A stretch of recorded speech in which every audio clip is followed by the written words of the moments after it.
Teus personagens mais famosos, acho também pela popularidade da novela, né, no Brasil, foi o Viriato, em Laços de Família, Sim. que era um homem com impotência sexual, um broxa, né? Ele era um broxa em rede nacional. Como é que foi para ti interpretar esse papel, tu como homem, fazer um broxa? Foi o broxa do Brasil durante um ano, né? Fui durante um ano. E se tivesse que ir de novo, eu iria. Por quê? Porque quando eu fui no verão de 99 para 2000, foi quando nasceu o Porto Verão Alegre também, tá? Naquele verão, então, eu recebi aquele telefonema do Maneco, do Manuel Carlos, me dizendo exatamente o seguinte: Zé, eu acabei de ver aqui um filme do Jorge Furtado chamado A Felicidade É, faz um caminhoneiro. Tu e o Zé Adão Barbosa. Tu faz um caminhoneiro. E é engraçado porque nessa cena, é uma cena só do filme, Felicidade É, eu só falo palavrão. São 3 minutos só de... Eu e o Zé Adão, só de palavrão. E isso... O Maneco olhou e disse, olha, eu preciso que tu faça um personagem na minha novela, e ninguém quer fazer. Ué? Porque o personagem é impotente sexual. Bom, eu olhei para minha esposa, olhei para os meus filhos, Alice pequenininha, o João... Alice tinha o quê? 10 aninhos, o João 9 aninhos, o João tinha 4 aninhos. Eu disse, tá, qual é o problema? Eu sou um ator, eu venho fazendo teatro há muito tempo. E sempre acreditei que ao ator cabia representar aquilo que mandam ele fazer, sabe? Não é aquilo que ele quer ser. Então eu sempre vi as pessoas dizendo, eu vou defender o meu personagem com unhas e dentes, e quando eu vejo, a pessoa está se defendendo do personagem. E não foi meu caso. Eu fui, me atirei, aceitei. Claro que foram condições maravilhosas para começar a minha carreira. Eu já vinha fazendo Globo, mas nunca tinha aceitado me mudar para o Rio de Janeiro, justamente porque eu tinha uma família aqui. E eu não achava muito violento sair da minha terra para exercer a minha profissão. Mas dessa vez houve condições. Eu pude morar em hotel, né? Eu pude ter condições de viver fora, que não tinha acontecido esse incidente em Antares. Depois eu posso te contar a história. E aí foi tranquilo. Então eu fui para o Rio e, assim, nos primeiros... Eu fui com uma orientação aqui de Porto Alegre dizendo o seguinte, eu tinha os roteiros e uma pessoa muito chegada a mim disse, olha, esse personagem ele é complicado pelo seguinte, não pela impotência, mas pelo tipo de interpretação. Ele está metido em situações cômicas o tempo inteiro, mas ele é um personagem deprimido, humilhado, dominado pela família, sem voz ativa entre os amigos. Então, cuida para não ficar histriônico. E se alguém tiver a oportunidade de revisitar Laços de Família, quase 26 anos depois, já faz tempo, vai ver que o Viriato, meu personagem, ele não dá nenhum sorriso. Ele nunca riu, nem de longe. Ele não sorri.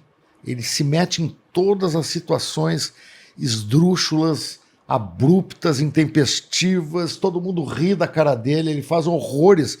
Ele é o típico macho, né, carioca, ele é de Rocha Miranda, ele é um cara machista, enfim.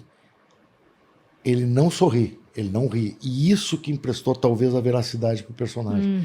Então, mais do que impotente, eu acho que aquele personagem serviu para o Brasil ver que a impotência sexual ela não está ligada à masculinidade, né? Mas mais do que isso, ela tem cura, né? Então as pessoas, naquela época, estava nascendo o Viagra, né? Tanto que eu fiz cenas, eu era frequentemente convidado para fazer o Cacete Planeta. Ah, sim. E aí eu fazia um personagem muito engraçado chamado Viriagra. Então, volta e meia, eles me chamavam para fazer uma pontinha e eu ia. E eu curtia muito, e até hoje eu tenho muito carinho, né? Tenho carinho muito pela TV Globo, sabe? A TV Globo me deu muita coisa.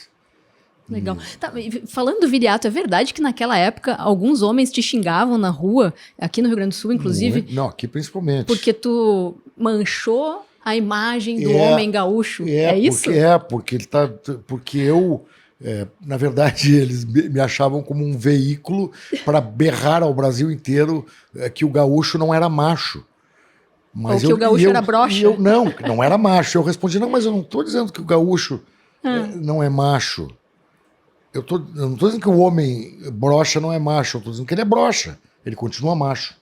Ele continua querendo ter suas ereções, ele continua querendo ter suas relações, digamos, na época, heterossexuais, mas ele só é broxa, ele só...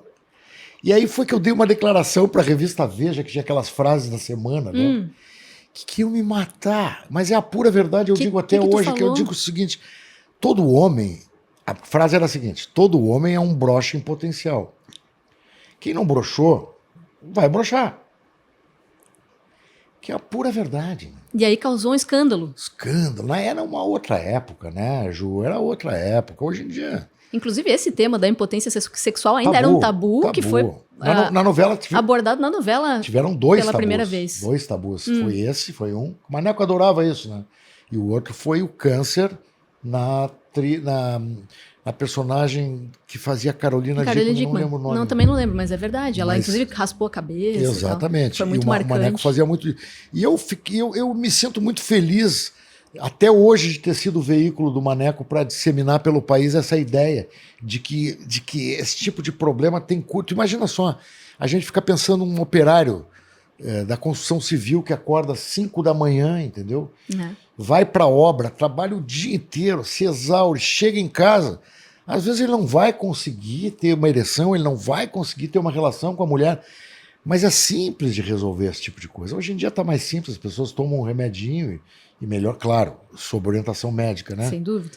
O importante é ir ao médico. E aí é que tá, que foi engraçado o que aconteceu comigo, quando eu realmente tive a dimensão do tamanho da popularidade daquele personagem, foi um dia foi uma noite, passou uma sequência, logo no início da novela, em que o Viriato ia ao médico pela primeira vez. Né? Então ele saía de casa, ele chegava no médico, ele esperava, ele ficava bravo porque demorava, e aí então o médico atendia, aí o médico disse para ele que não tinha problema nenhum, que tinha cura, que tinha coisa que ele podia fazer, então ele sai feliz pela rua, ele passa numa padaria, come um sonho desse tamanho para comemorar e chega em casa. Então foi início e fim de bloco, depois início e fim de bloco, depois início e fim de novela.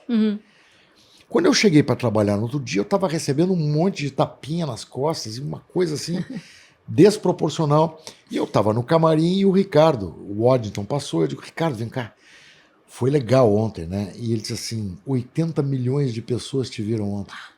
Que incrível, Zé. Chega a me dar uma coisa que... Esse também é o papel da arte, não é? Claro. Aí que tá, né? Naquele dia me caiu uma ficha forte, assim, nossa senhora. E aí eu me dei conta da responsa que é, né? A gente tentar fazer com veracidade esse tipo de coisa. Claro. Né? E a importância que é, tu pode ter mudado a vida de muita gente. Eu nunca pensei nisso, mas sim, eu acho que sim. Claro, os homens buscar atendimento, mas buscar, né? E falar de um problema que é um tabu. Porque a gente trabalha no Rio de Janeiro, né? Uma vez eu estava gravando, a gente gravava no Leblon. Gravando na beira da praia. Então eu vinha caminhando com o Luciano Quirino, que era o meu partner na novela, era o médico, né? Fazendo uma cena de jogging não, de caminhada na beira da praia. E aí passa um carro e grita assim, tenta com a Vera Fischer! Sensacional. Sensacional. Mas foi bastante divertido. O Brasil é incrível, né? O Brasil é maravilhoso. Como é bom ser brasileiro. Muito bom.